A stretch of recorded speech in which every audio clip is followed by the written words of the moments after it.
qui va être animé par Enrica Bruna, consultante en investissement responsable chez Etifinance, et moi-même, Xavier Leroy, qui dirige les activités de service aux investisseurs. Orientation IR fait l'état des lieux des pratiques d'investissement responsables des sociétés de gestion de portefeuille françaises en actifs cotés, mais en adoptant un angle particulier, en se concentrant sur les sociétés de gestion de petite taille et de taille intermédiaire, gérant moins de 5 milliards d'euros d'encours en OPCVM. Pourquoi cet angle? Parce que les plus grands acteurs de la gestion d'actifs sont plus généralistes dans leur gestion en termes de style, en termes de support, mais surtout aussi parce qu'ils disposent, par construction, de moyens leur permettant d'accéder plus facilement aux données ESG et leur permettant de mettre en œuvre, en interne, des ressources de spécialistes, des ressources d'analystes. C'est plus compliqué pour les sociétés de plus petite taille, car à côté de purs spécialistes de l'investissement socialement responsable, qui ont fait de l'ISR l'ADN de leur gestion, de leur positionnement, se pose pour la grande majorité des sociétés de gestion la question des moyens, la question des budgets, se pose aussi la question de la faisabilité. L'intégration d'une démarche responsable ne va-t-elle pas dénaturer le style de gestion de la maison? L'étude d'Etifinance vise justement à répondre à cette question.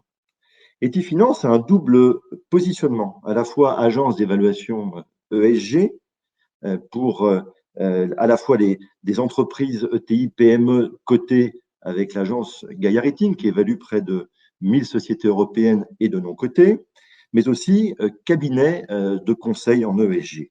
Et nous développons ces deux activités à la fois pour les investisseurs et pour les entreprises. Concernant plus spécifiquement nos services aux acteurs financiers, qu'il s'agisse des investisseurs institutionnels, des asset managers, des banques, nous sommes présents sur toutes les classes d'actifs, y compris le non-coté et l'immobilier, et nous intervenons en conseil, aussi bien sur des missions de stratégie, d'assistance à la conception de fonds, de produits ESG, que sur des fonctions, des missions d'externalisation de la fonction investissement responsable pour les plus petits acteurs. Il est temps de passer à la présentation de l'étude Orientation IR 2019-2020, à ses résultats, présentation qui va être faite par Enrica, qui a conduit ce travail à la fois en analyse et en synthèse.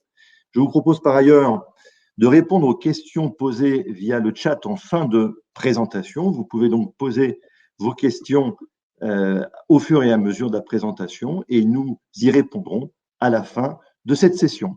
Enrica, c'est à toi. Alors, bonjour à tout le monde. Dans un premier temps, on va aborder la méthodologie du baromètre orientation IR et plus en particulier quand le référentiel de l'étude a été construit.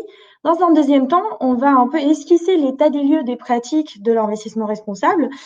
Et dans un troisième temps, ça sera à vous de poser vos questions et à nous d'y répondre. Alors, pour ce qui concerne la méthodologie, on va voir les objectifs, les étapes de l'étude, comment l'échantillon a été choisi et les pondérations et critères appliqués au référentiel. L'objectif principal était celui de cartographier les démarches d'investissement responsable des sociétés de gestion de petite et moyenne taille, hors private equity et immobilier. Donc, pour la plupart d'entre elles, des sociétés de gestion qui gèrent des actifs cotés. Déterminer aussi la maturité du marché, sa segmentation et ses caractéristiques, ainsi que mesurer d'année en année, parce que Orientation IR 2019 est bien la deuxième édition de ce baromètre, l'évolution des pratiques donc d'investissement responsable et informer les professionnels comme vous de l'état des pratiques d'investissement responsable. Alors, l'étude a débuté en juillet 2019 et s'est terminée en septembre 2019. Et en janvier 2020, on a publié les résultats de cette étude. Pour ce qui concerne l'échantillon, on est parti d'un univers de départ assez large, c'est-à-dire de la base GECO de l'AMF au 31 décembre 2018, qui était constituée de 633 sociétés de gestion physiquement établies en France. Ensuite, on a appliqué un premier filtre, un filtre économique. Donc, on a choisi toutes les sociétés de gestion gérant moins de 5 milliards d'euros en EPCVM, ainsi que les sociétés de gestion, comme je l'ai dit avant, qui gèrent principalement des actifs cotés. Donc, Cette liste s'est réduite à un panel de 250 sociétés de gestion. Ensuite, on a appliqué un deuxième filtre, un filtre qu'on a appliqué un fonctionnel. On a donc choisi les sociétés de gestion indépendantes qui disposent d'un site Internet ou les sociétés de gestion filiales de sociétés mères qui disposent d'un site Internet et d'une stratégie indépendante. Donc, on a obtenu la base d'orientation hier de 201 sociétés de gestion. Pour ce qui concerne le référentiel, alors vous voyez, il y a 3 piliers fondamentaux. Le pilier formalisation, qui est surpondéré par rapport aux 2 autres piliers. On l'a surpondéré parce qu'on croit que la formalisation d'une démarche ESG, c'est le pilier le plus important, effectivement, de la structuration de la démarche. Et dans ce pilier, on a la politique ESG, qui est constituée d'une mention de l'article 173 dans les informations réglementaires, d'une charte IR, qui est la pierre angulaire du développement d'une démarche, mention des ODD et ensuite l'existence d'exclusion. Ensuite, on a la politique d'engagement, qui est constituée par la politique de vote et la politique de dialogue avec les entreprises. Pour ce qui concerne le déploiement, on a traité les initiatives de place, donc tout ce qui est PRI et autres initiatives de place, comme par exemple le Forum de l'investissement responsable, les moyens dédiés à l'ESG en interne, comme par exemple les personnes dédiées à l'investissement responsable, mais aussi en externe, donc les fournisseurs de recherche comme nous. Et ensuite, la gamme ISR, donc les fonds ISR plutôt généralistes, fonds de ESG, donc pas labellisés, les fonds thématiques et ensuite les fonds labellisés, donc le label ISR, le label tech et le label financial. Pour ce qui concerne la communication, on a 2 volets encore. Le volet reporting, donc le rapport ESG, soit de gestion d'actifs, soit de fonds, ou plutôt reporting climat dédié. Et la transparence, donc la mise en exergue de l'ESG sur le site, ou l'accessibilité de l'information sur la démarche ESG. On va passer donc à l'état de lieu des pratiques à travers ces 3 piliers, donc la formalisation, le déploiement, et on aura ensuite une partie conclusion. Pour ce qui concerne l'état de lieu, on voit qu'en 2019, 68% de l'échantillon présente une démarche ESG faible contre 80% en 2018. Pourquoi cela? Cela est dû au fait qu'en 2019, contrairement à 2018, les obligations réglementaires sont globalement respectées. On appelle ça l'effet AMF dans le sens où beaucoup de sociétés de gestion ont répondu au principe Comply or Explain. Et donc, on dit de ne pas intégrer les critères ESG, ce qui n'était visiblement pas le cas en 2018. Ce qui est remarqué aussi, qui est très important, c'est qu'en 2019, le nombre de sociétés de gestion avec une démarche avancée a doublé, ainsi que le nombre de leaders a triplé en 2019. Mais qu'est-ce que ces catégories, elles veulent dire? Alors, ces catégories se divisent par score. On a une première catégorie, maturité nulle. La note est 0, c'est-à-dire il n'y a pas de conformité avec l'article 173. En 2018, ils étaient 20. Aujourd'hui, ils sont juste 5%. Les faibles, qui ont une note entre 0 et 10, sont en conformité avec l'article 173, mais ne développent pas forcément de démarche ESG. Comme vous le voyez, le pourcentage n'a pas beaucoup changé. Ils étaient 41% en 2018 et ils sont 42% en 2019. Les limités, entre 10 et 25%, il n'y a pas vraiment de 10 et 25, pardon, c'est pas un pourcentage, c'est le score. Il n'y a pas de démarche ESG formalisée, mais il y a des initiatives de base, comme par exemple des principes d'exclusion qui peuvent être éthiques ou normatifs. Et ici, on voit aussi qu'il n'y a pas beaucoup de progression entre 2018 et 2019.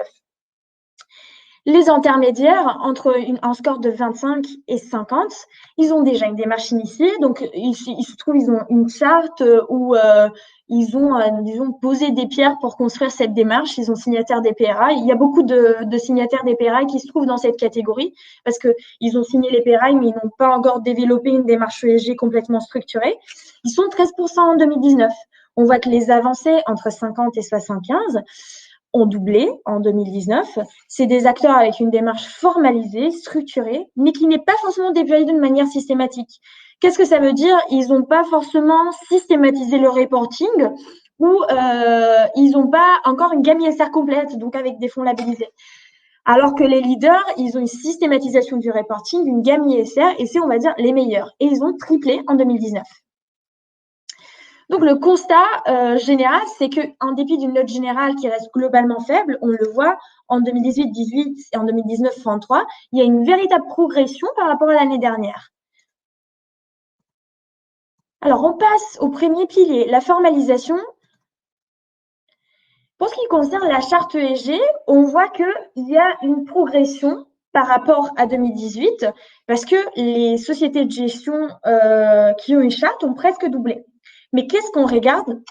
On voit que effectivement, c'est le nombre de sociétés de gestion qui ont une charte avec des engagements précis qui a doublé et pas celui de ceux qui ont un engagement général, ce qui veut dire que des acteurs qui étaient dans des secteurs déjà intermédiaires avancés ont perfectionné leur démarche. Donc, on voit que la progression, elle est assez linéaire.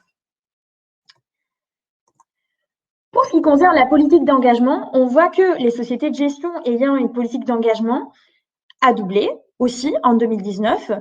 Cela est dû principalement à deux raisons. En premier lieu, l'augmentation du nombre de sociétés de gestion qui gèrent des fonds labellisés ISR, parce qu'en effet, le cahier des charges du label requiert la mise en place d'une politique d'engagement et une politique de vote intégrant les critères ESG. Et dans un deuxième lieu, l'augmentation du nombre de sociétés de gestion qui ont signé les PRI. Parce qu'en fait, le principe 2 les engage à être actionnaires actifs et à intégrer les questions ESG aux politiques en matière d'actionnariat. Et vous voyez dans le graphique sur la gauche, la note moyenne de l'engagement selon l'adhésion au PRI, qui est à peine de 10 pour ceux qui n'adhèrent pas au PRI et de presque 60 pour ceux qui sont signataires. On passe donc au déploiement. Pour ce qui concerne les PRI, on observe une augmentation des signataires des PRI au troisième trimestre 2019. Donc, 19% de l'échantillon considéré est signataire contre 15% en fin 2018. Alors, pour ce qui concerne l'évolution du nombre d'actes de signature, on voit deux moments essentiels. Le premier moment, c'est 2010, donc la loi Grenelle 2.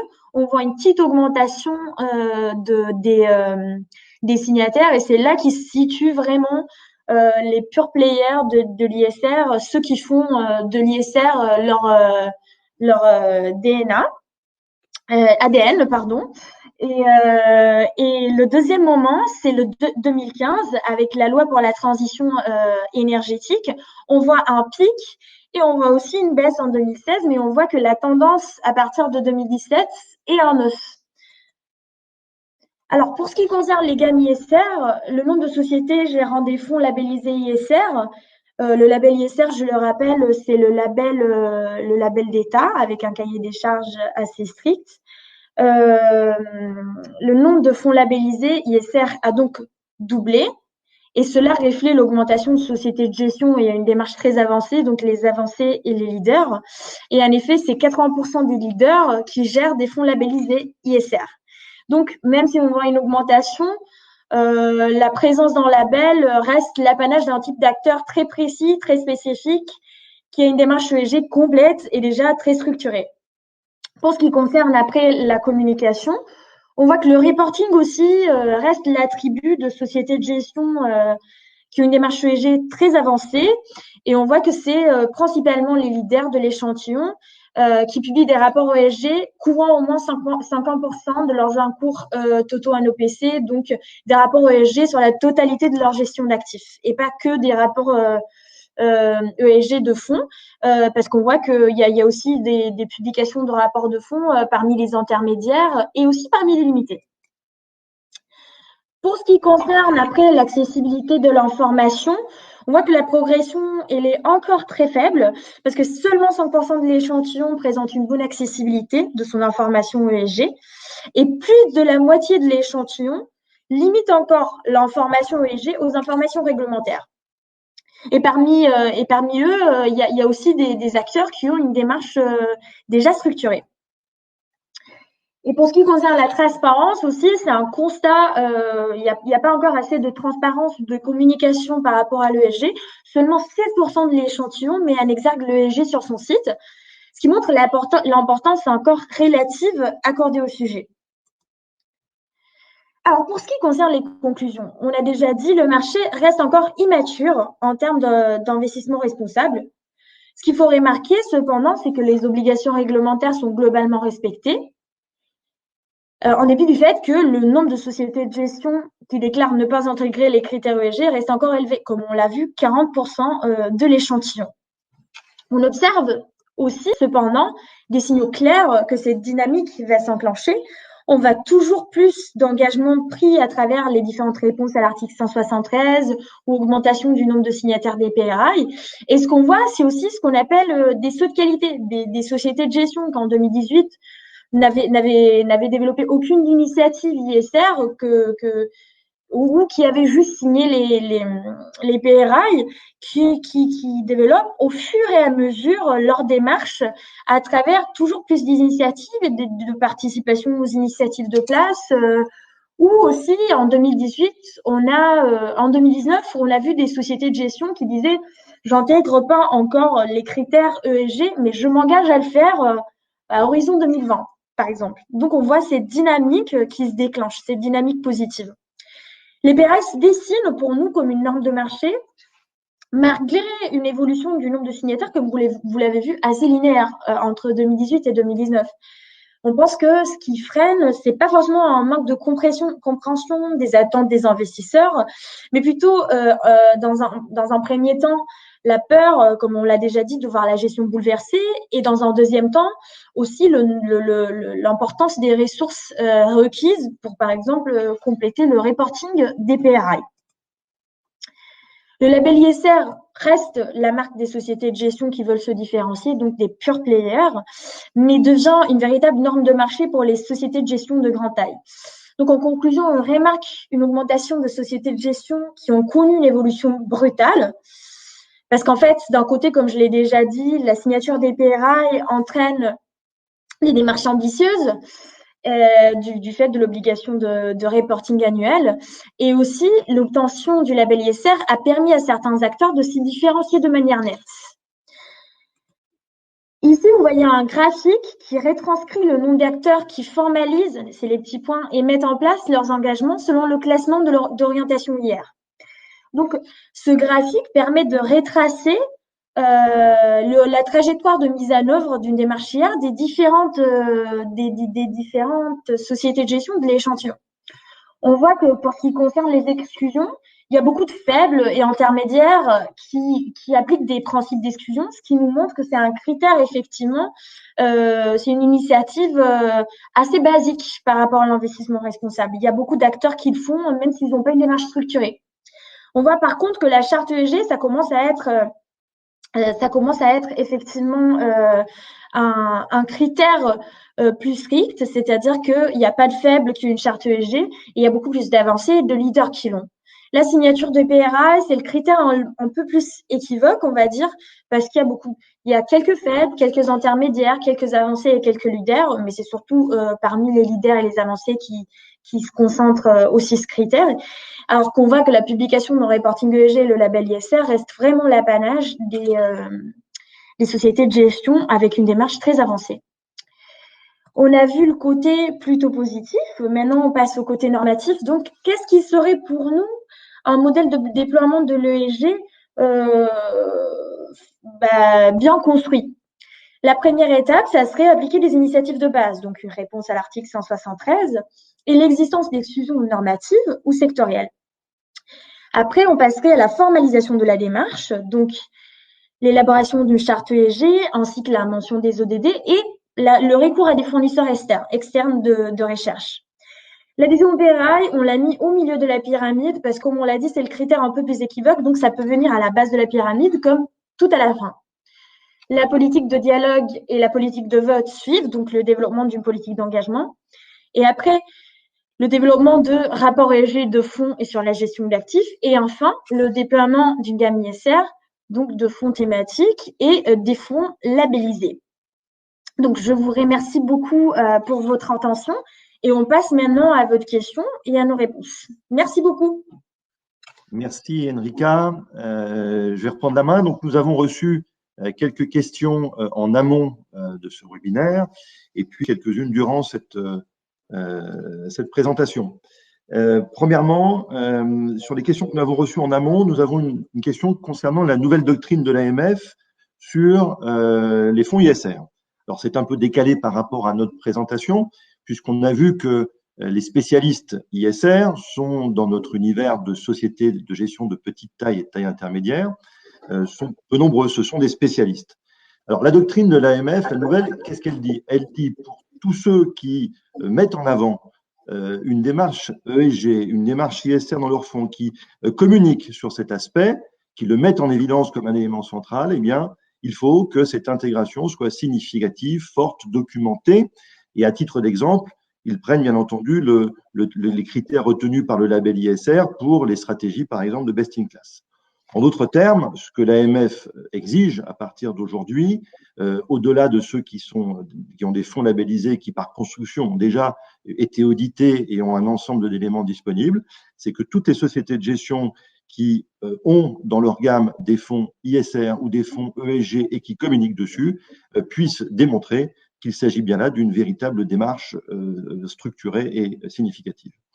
Donc, dans notre cas, on a vu que notre univers de sociétés de gestion de petite taille et de taille intermédiaire, on a soit des spécialistes de l'ISR et donc qui ont d'ores et déjà tous ces éléments en place, soit plutôt des acteurs qui sont en train de monter en gamme et donc qui pourraient se poser la question de lancement de fonds plus spécialisés, plus spécifiques, plus thématiques demain et qui devront répondre à cette doctrine.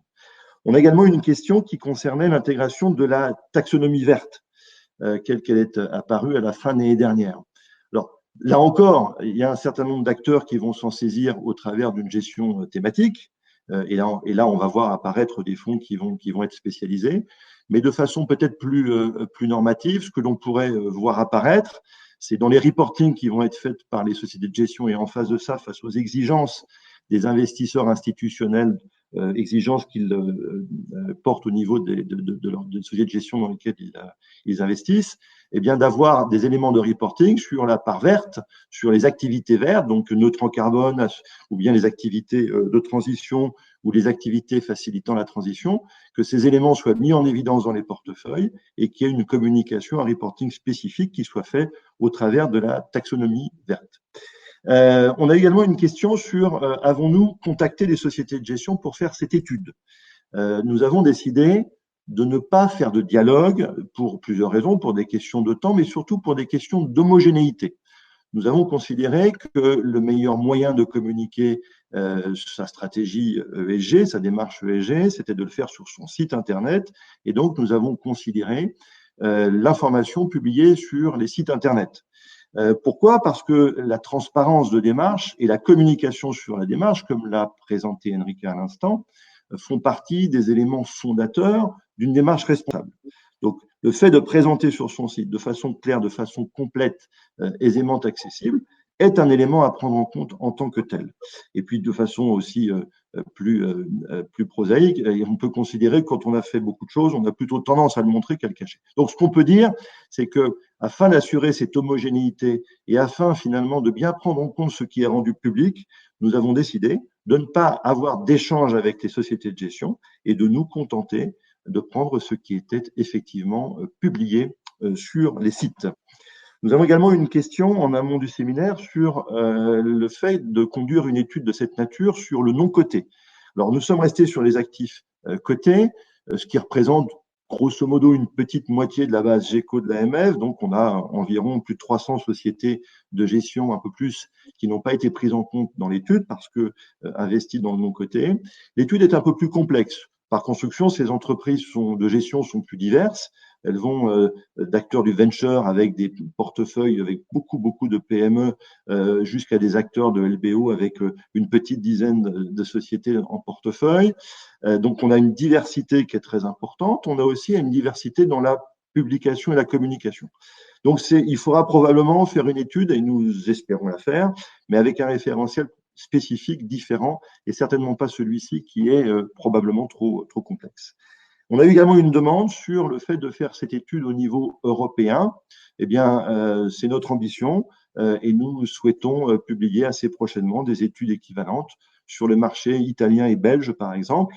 Il faut simplement reconnaître une chose, c'est que le marché de la gestion d'actifs français est un marché plutôt assez mature en matière de ESG, du fait de la réglementation, du fait de l'activisme des organismes de place, du fait de la pression réglementaire. Donc, tout ça fait que par construction, il est probable que l'industrie de la gestion française est un peu en avance par rapport à celle de ses homologues. Alors, je vois qu'il y a d'autres questions qui sont posées au travers du chat. Je vais les regarder au fur et à mesure. Il il y avait une question qui était sur les sites dédiés pour éventuellement vous aider Suggestions dans cette démarche d'intégration. La réponse est non, pas à notre connaissance. En revanche, bien entendu, Etifinance et nos équipes sont à votre disposition pour répondre à vos questions sur le sujet. Il y avait une question également en direct qui était l'impact de l'épidémie actuelle sur l'intégration ESG et de façon générale, est-ce que ça va renforcer ou non les démarches ISR? Alors, bien entendu, dans ce temps particulier, on pense à d'autres sujets, mais de façon plus générale, il est probable, et on voit pas mal de littérature en ce moment sur le sujet, il nous semble assez probable que ce que nous vivons aujourd'hui va remettre en cause un certain nombre d'éléments, en tout cas va obliger à se poser des questions sur un certain nombre d'éléments. On parle des circuits courts, on parle des problématiques sanitaires, etc., qui sont autant d'éléments qui demain seront nécessairement, d'une façon ou d'une autre, prises en compte dans l'évaluation des entreprises et donc par construction, qui seront prises en compte par les investisseurs dans leur portefeuille. Donc notre sentiment, c'est que dans une démarche responsable de demain, cet événement qui se produit en ce moment sera pris en compte. Et donc, il est probablement de nature à renforcer encore la prise en compte de l'investissement responsable dans les portefeuilles. Nous verrons bien entendu comment cela se met en œuvre, mais c'est assez probable. Nous avons également une autre demande, si il y avait de la part la présentation, pourriez-nous avoir la slide à la fin de la présentation SVP? Je voudrais juste vous dire que nous allons vous communiquer par email à tous les participants la présentation et qui sera également disponible sur notre site. Un mot également, est-ce que nous avons du nouveau sur le label ISR européen? La réponse est non. Je pense que les travaux sont toujours en cours. Ce qui est certain, c'est que le label ISR français est quand même parmi les plus exigeants avec le label belge. Et ce qui est assez probable, en tout cas, d'une façon ou d'une autre, c'est que ce niveau d'exigence sera généralisé pour des raisons assez évidentes. Et donc, tous ceux qui d'ores et déjà s'engagent dans le label ISR, qui devient, comme l'a montré Enrica, pas une norme, mais objectivement une reconnaissance de la démarche ISR pour un certain nombre d'acteurs sur le marché français, il est assez évident que cette norme, d'une façon ou d'une autre, sera reprise en Europe, peut-on le penser, ou alors si la norme européenne est trop faible, eh bien, chaque pays gardera, comme la Belgique ou comme la France, des labels qui seront assez puissants. Voilà pour répondre sur les différentes questions qui ont pu se poser. Je pense que, sauf à ce qu'il y ait encore des questions qui apparaissent sur le chat, je vous propose de conclure avec un message. Et le message pour nous, il est que la dimension ESG, vous vous en doutez, vu ce que nous faisons et vu la présentation de ce matin, nous pensons que la dimension ESG, elle est incontournable dans la gestion d'actifs, c'est une évidence, sous la pression des institutionnels, des investisseurs en général, sous la pression réglementaire et parce que c'est aussi une question de conviction, c'est un moyen de faire évoluer raisonnablement et durablement la gestion d'actifs. Mais cette évolution ne signifie pas nécessairement, pour les sociétés de gestion, pour les acteurs que vous êtes, une remise en cause du style de gestion, un bouleversement de ce qui est fait, ou bien ça ne nécessite pas de prévoir des budgets qui sont extraordinairement importants pour réussir à mettre en œuvre une telle démarche. Comme nous vous l'avons présenté ce matin, il y a plusieurs degrés. Cela dépend de la stratégie choisie, cela dépend du chemin d'intégration retenu et puis de la montée en charge prévue par chacun d'entre vous. Vous retrouverez, comme je l'ai dit, sur le site d'Etifinance la présentation de ce matin. Elle sera envoyée également par email pour ceux qui se sont enregistrés. Vous trouverez sur la page contact de cette présentation nos coordonnées si vous souhaitez poursuivre la discussion et nous poser des questions sur ce sujet en particulier ou sur d'autres concernant le ESG. Je tiens à remercier Enrica pour sa présentation. Je tiens également à remercier Margot Cazot pour l'organisation de ce webinaire. Je vous remercie pour votre attention. Prenez bien soin de vous et à très bientôt pour notre prochaine séance. Merci, au revoir. Merci, au revoir à tout le monde.